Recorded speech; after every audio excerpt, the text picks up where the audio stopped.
Entre nous. Entre nous, Le podcast. pour parler de sexualité.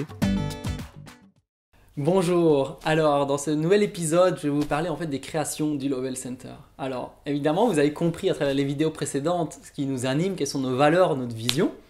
C'est très joli, mais concrètement, qu'est-ce qu'on fait? Qu'est-ce qu'on vous propose? On va commencer par des activités un peu standards et faciles à appréhender, et puis peut-être aller vers quelque chose de plus intense et plus inédit. Donc tout d'abord, sachez que si vous avez une question, vous êtes les bienvenus. On est là pour ça, pour vous aider. Et donc, si vous avez une question, venez ici en présentiel et abordons les sujets qui vous interpellent actuellement. Peu importe, ne jugez pas votre question, ne vous sentez pas gêné, sentez-vous à l'aise. Toute question est utile et pertinente, certainement pour vous là dans l'instant. Donc, on est là, venez. Dans nos premières créations, on propose des conférences.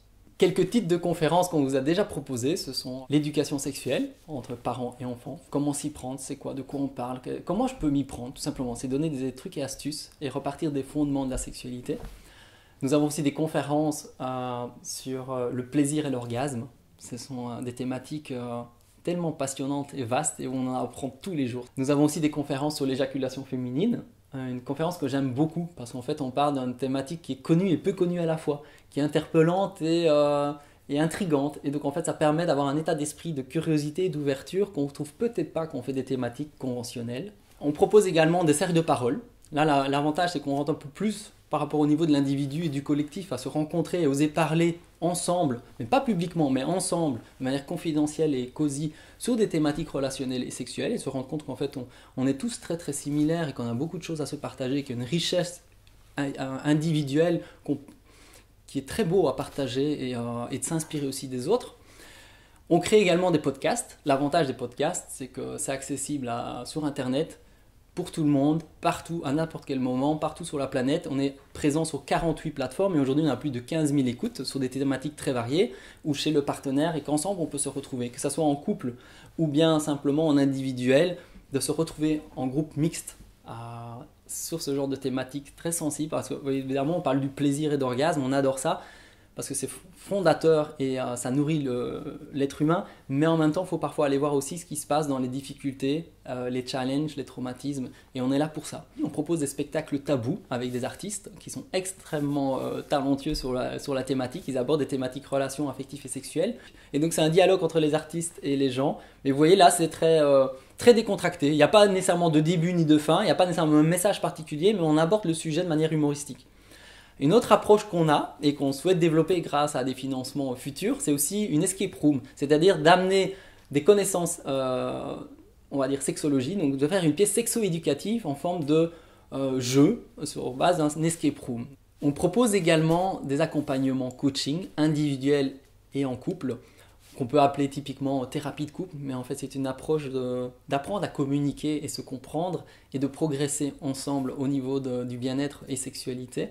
Ce sont des consultations, on va dire, assez classiques, mais par contre, faites d'une manière différente, puisqu'on a un rapport au temps différent. Donc on prend le temps qui se pose, et ces sessions-là peuvent facilement prendre 1h30, 2h, 2h30, voire une matinée complète parfois, ou même les week-ends. Donc on s'adapte en fait à la situation, et parfois il y a beaucoup de choses qui se disent lors de ces sessions qui vont transformer drastiquement la vie du couple en finalement peu de temps. En moins d'une journée, on développe tout un potentiel qui permet au couple de passer à l'étape suivante. Donc voilà, quelque part on est là pour catalyser un peu ce qui est en train de se passer, mais d'aider dans la connexion, l'entente et la bienveillance à s'écouter et à se transformer.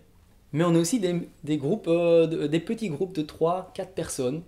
C'est des moments de parole en soirée qu'on appelle parenthèse intime, où en fait on se retrouve à 3 ou 4 personnes à parler le temps d'une soirée de notre vécu sexuel, simplement de notre histoire sexuelle, et on se rend compte, en fait ça permet de s'exprimer, de faire simplement donner la place à un message qui a besoin d'être entendu, et d'écouter aussi l'histoire des autres, et puis de s'enrichir mutuellement, sans vouloir résoudre quoi que ce soit, sans vouloir changer quoi que ce soit, mais avoir la possibilité d'en parler de manière publique, mais on va dire sécurisée dans un tout petit groupe de 3 à 4 personnes.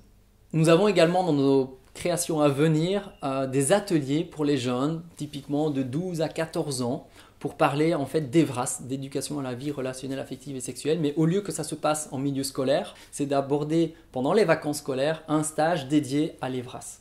et de parler de relations, d'affectifs, de communication et aussi de sexualité avec un groupe de 12 à 14 ans. Nous avons aussi développé des services liés à la périnatalité, à la période périnatale pour les couples. Et donc là, on se rend disponible à la fois pour les associations qui existent, de sages-femmes, de doula ou d'hôpital ou autre type d'accompagnement des couples en périnatalité pour aborder les thématiques relationnelles et sexuelles parce qu'elles sont très présentes à ce moment-là, il faut savoir en parler. Donc déjà, arriver à en parler et de créer les espaces de parole, c'est important et c'est une de nos missions et on crée ça. Et ça, c'est une de nos priorités. On accueille régulièrement des étudiants en sexologie qui viennent de Belgique ou de l'étranger et qui viennent simplement faire un stage pour leur certification, leur diplôme et qui permettent grâce au Lovell Center de participer à des consultations en sexologie, de participer à des activités individuelles ou collectives ou même eux-mêmes de s'expérimenter et de créer des ateliers, de co-créer des ateliers avec moi ou bien avec leur expérience aussi proposer des ateliers qu'ils créeraient avec d'autres personnes au sein du Lovell Center pour simplement proposer leur unicité et leur tonalité, leur vision de la sexualité et faire profiter le plus grand nombre. Une des missions aussi du Lovell Center, c'est d'être une plateforme de communication aussi, de relayer les gens entre eux et de simplement trouver les professionnels qui peut-être peuvent travailler avec vous. Mais ça, c'est une activité qui est collective et qui aura un impact beaucoup plus grand et on espère fera des petits à travers le monde ou dans d'autres villes européennes. Le label Menstruation Friendly, en fait, on parle de menstruation mais autant aux garçons qu'aux filles, et quelque part on utilise l'arrivée des menstruations pour parler de sexualité et aussi d'éveil et de cycle. Parce qu'en fait on est tous régis par des cycles, tout dans la vie est régi par des cycles, qu'on soit homme ou femme, les cycles sont omniprésents. On parle rarement aux hommes, mais les hommes ont aussi des cycles et des fluctuations, ça n'est pas juste réservé aux femmes évidemment. Et l'autre message important du message Menstruation Friendly, du label, c'est qu'en fait, à la puberté, naturellement, à cause de l'arrivée des règles qu'on n'a pas nécessairement choisies, quelque part, les adultes se sentent forcés de parler de sexualité ou obligés de forcer de sexualité aux femmes. Et donc, ça crée une pression psychologique et une responsabilité qui est déséquilibrée parce qu'on ne profite pas du moment non plus pour en parler aux garçons. Pourtant, les garçons sont aussi pubères, les filles ont leurs règles, les garçons ont leur sperme qui arrive à maturité aussi, produisent du sperme et pourtant leurs spermatozoïdes, leurs gamètes sont aussi tout aussi efficaces que les ovules, les gamètes féminines, et on ne parle pas aux garçons. Et on trouve qu'en fait il y a un potentiel important de se retrouver, de se comprendre et d'aborder grâce aux menstruations une éducation tant aux garçons qu'aux filles.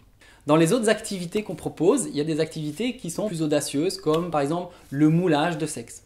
Donc en fait, on invite des artistes ici qui sont spécialisés là-dedans. Et actuellement, on l'a développé pour les femmes parce que c'est plus simple, mais ça pourrait se faire pour les hommes également. C'est une session de moulage, s'approprier un peu son propre corps, le découvrir, avoir un lien d'intimité et de compréhension de son corps différent et de pouvoir voir en temps réel le moule de son sexe, de voir sa vulve là devant soi, ça transforme. Une session comme celle-là, elle peut se faire en individuel ou en groupe. Par exemple, on peut s'inscrire avec plusieurs copines ou même entre hommes et femmes et faire ces sessions-là. C'est très très beau, c'est extrêmement puissant. Parfois, ça a des effets totalement inattendus et beaucoup plus forts et puissants que peut-être une consultation type sexologie. C'est parce que ça passe par le corps, par l'expérience et ça transforme notre compréhension de cette joie de vivre et de se découvrir soi-même. Nous avons aussi des sessions mixtes, ça c'est très important. Dans nos créations, on aime bien créer de la mixité. Des créations de photothérapie, photographie thérapeutique, où on parle à la fois de sexologie et également du rapport au corps et au génital, mais de manière non sexuelle, mais vraiment le rapport au génital et se découvrir de manière mixte, c'est-à-dire que des hommes et des femmes participent ensemble, c'est vraiment magnifique de transformation. Des ateliers à venir, on va parler de vaginisme, on va parler de vaginisme aussi, de ce que ça appelle par rapport aux hommes et comprendre qu'en fait, ce qui se passe comme parfois des difficultés sexuelles ou ce qu'on appelle des troubles sexuels chez la femme, en fait, elles ont un écho et une correspondance forte chez l'homme. Alors la méditation orgasmique, c'est une pratique de toucher clitoridien qui se pratique entre deux personnes qui se sont choisies. Évidemment, il y a au moins une femme dans le binôme, ça peut être deux femmes ou une femme et un homme. Et donc ça peut se pratiquer dans un couple établi entre deux amis qui s'apprécient beaucoup et voilà, qui se sont choisis, ou simplement entre personnes de confiance, voilà, tout simplement. Et donc ça se pratique, par exemple, la première session de découverte peut se découvrir en groupe, on dédie une journée complète et donc plusieurs binômes sont là présents pour s'enrichir des questions et réponses de chacun, mais chacun pratique dans son intimité, dans son espace à lui, de manière très sobre et respectueuse. souvent les jeunes sont très intéressés. Ils disent ah mais c'est quoi, on m'en a jamais parlé, c'est quoi cette pratique, ça nous intéresse en fait. Oui ok, le porno on connaît, tout ça on connaît, mais parlez-nous vrai, qu'est-ce que pensent les adultes, qu'est-ce qui existe, comment on peut s'éveiller, qu'est-ce qui peut contribuer à notre bien-être. Tout autre type d'activité, peut-être sur une échelle de 8 sur 10 sur la zone d'inconfort, peut-être qui va être un peu plus confrontant pour la plupart des publics parce que c'est peu connu en Belgique, mais ça existe à l'étranger. C'est une activité qui s'appelle le Liquid Love. En fait, le Liquid Love, c'est quoi? C'est une activité avec nudité et avec de l'huile, où en fait c'est une soirée un peu rituelle, où un groupe de personnes, hommes et femmes, mixtes, se retrouvent. Typiquement, c'est un groupe de 10 à 15 personnes, où en fait, de manière très sobre et très décontractée et très ludique aussi, on va aller dans un jeu de massage à l'huile, mais de corps enchevêtré. Donc finalement, c'est assez interpellant et c'est assez magique à vivre, ce rapport en fait à un groupe et à notre propre corps. Voilà, simplement en présence et en glissement sur une multitude de corps. Voilà. Ça peut paraître étonnant, et je vous assure, ça existe beaucoup dans les pays anglo-saxons. Ce sont des moments qui transforment, des moments qui sont beaux, plein de simplicité, qui ramènent un rapport au corps vraiment décontracté et qui quelque part décloisonne aussi la sexualité, parce qu'en fait souvent on associe nudité, sexualité, et donc nudité, sexualité, pénétration, et quelque chose, on fait un méli-mélo très complexe avec beaucoup de gêne, de tabous et de limites et de blocages, alors qu'en fait le corps est beau par lui-même et on peut aussi lui accorder du temps et du bien-être de manière originale, décontractée et inclusive, unifiée, c'est-à-dire unifier le corps, toutes les parties de soi, aussi la partie génitale ou sexuelle, mais sans nécessairement y apporter un côté sexualisé en fait. Il y a des gens qui sont spécialisés pour animer ce genre d'activité, et si vous avez la chance d'y participer, vraiment ça vaut la peine. Le Lovell Center, c'est aussi un lieu qui est disponible pour d'autres activités. Nos locaux sont là pour permettre à des séances d'autres professionnels passionnés. Vous pourriez être dans d'autres domaines d'activité, mais passionnés par l'intimité, par le rapport au corps.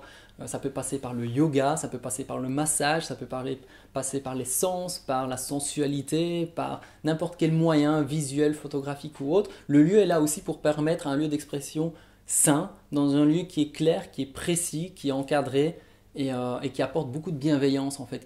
C'est un lieu en fait qui amène beaucoup d'émulation et de créativité, parce qu'en fait, en étant qui on est, les gens qui découvrent le lieu se disent ah mais tiens, moi j'ai envie de créer ça. Et j'avais jamais trouvé de lieu pour faire soit une exposition, soit trouver un moment de parole avec mes amis pour être dans un lieu inspirant. Mais voilà, on est là pour ça. Donc sollicitez-nous, notre lieu est disponible.